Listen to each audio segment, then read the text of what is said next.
ఈ దేశంలో న్యాయస్థానాలు, న్యాయ వ్యవస్థలు, ప్రభుత్వాలు, వ్యవస్థలు ఏ విధంగా పనిచేస్తాయి, ఏ విధంగా పనిచేస్తున్నాయి, ఎవరి కోసం పనిచేస్తున్నాయి, ధనవంతులకి ఒక విధంగా, పేదవారికి మరొక రకంగా, ఏ విధంగా వ్యవస్థలు,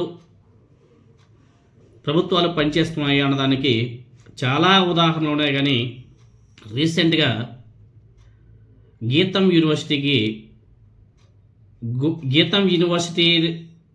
సంబంధించి వ్యవస్థలు ఏ విధంగా పనిచేస్తున్నాయి అన్నదానికి మనం ఎగ్జాంపుల్ చెప్పుకోవాలి. నిన్న సుప్రీంకోర్టు కూడా తీర్పు ఇచ్చింది, దాన్ని కూడా ఒకసారి మనం తెలుసుకోవాలి. గతంలో హైకోర్టు సింగిల్ బెంచ్ ఏ విధంగా తీర్పు ఇచ్చింది, తర్వాత హైకోర్టు బెంచ్ ఏ విధంగా తీర్పు ఇచ్చింది, తర్వాత సుప్రీంకోర్టు ఏమని తీర్పు ఇచ్చింది. వ్యవస్థలో అంటే వ్యవస్థ ఒకటే కానీ తీర్పులు రకరకాలు. తర్వాత ప్రభుత్వాలు ఏ విధంగా పనిచేశాయి అన్నదాని గురించి కూడా తెలుసుకోవాలి. గీతం యూనివర్సిటీ అప్రాక్సిమేట్లీగా 108 కోట్ల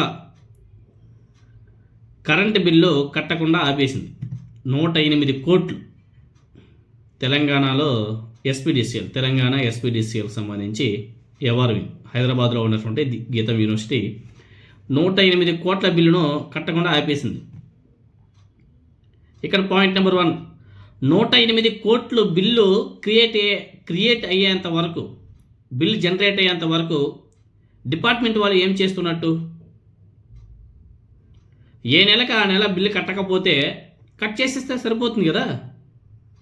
కట్ చేయకుండా 108 కోట్ల వరకు పెరిగేంత వరకు అసలు డిపార్ట్మెంట్ ఏం చేసింది? సామాన్య ప్రజలు ఒక నెల బిల్లు కట్టకపోతేనే నానా యాగే చేసేస్తారు. అలాంటిది 108 కోట్ల రూపాయల బిల్లు కట్టకుండా, ఏ మందికి ఆ మంది కట్టకుండా అన్ని కోట్ల రూపాయలు అయిపోయిన తర్వాత అన్ని కోట్లు అయ్యే వరకు నిద్రపోతుంది ఆ డిపార్ట్మెంటు.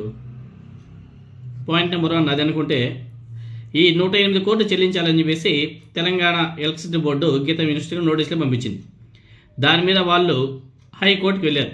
హైకోర్టు ఏం చెప్పిందంటే, హైకోర్టు సింగిల్ జడ్జి బెంచ్ ఏమని చెప్పిందంటే, తప్పనిసరిగా గీతం యూనివర్సిటీ 108 కోట్ల రూపాయలు తెలంగాణ ఎలక్ట్రిసిటీ బోర్డుకే కట్టాల్సిందే అని చెప్పేసి తీర్పిచ్చింది. మళ్ళీ గీతం యూనివర్సిటీ మళ్ళీ హైకోర్టు బెంచ్కి వెళ్ళింది.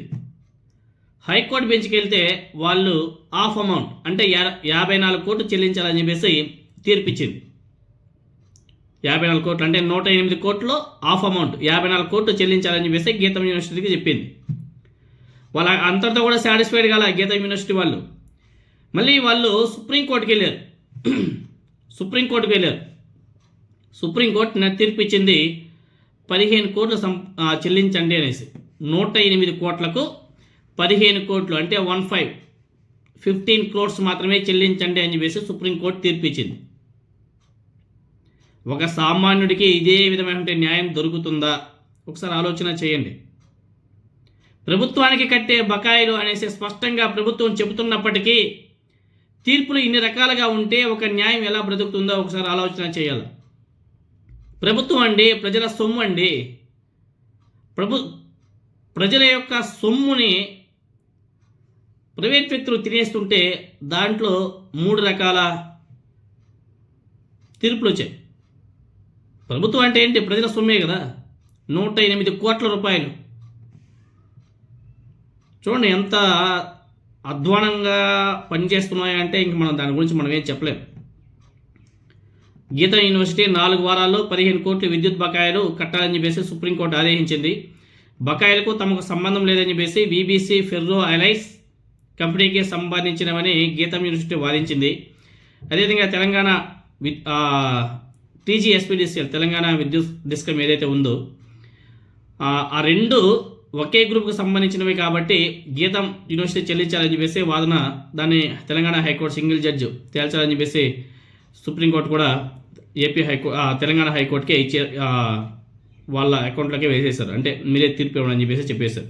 సో ఈ కేసులో ఇంతకుముందు సింగిల్ జడ్జి 108 కోట్లు చెల్లించాలని, హైకోర్టు బెంచ్ 54 కోట్లు వెంటనే చెల్లించాలని చెప్పేసి మిగతాది వాయిదాల రూపంలో చెల్లించమని చెప్పేసి ఆనాడు చెప్పింది.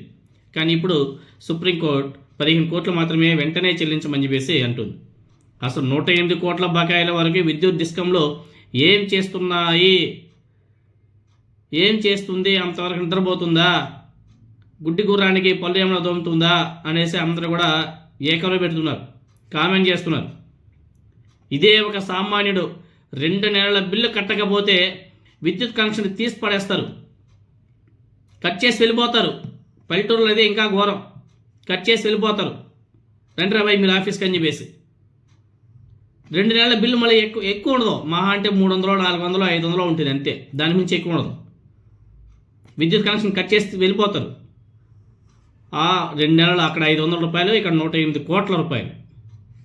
వ్యవస్థలు ఏ విధంగా పనిచేస్తున్నాయో ప్రజలందరూ కూడా బాగా ఆలోచన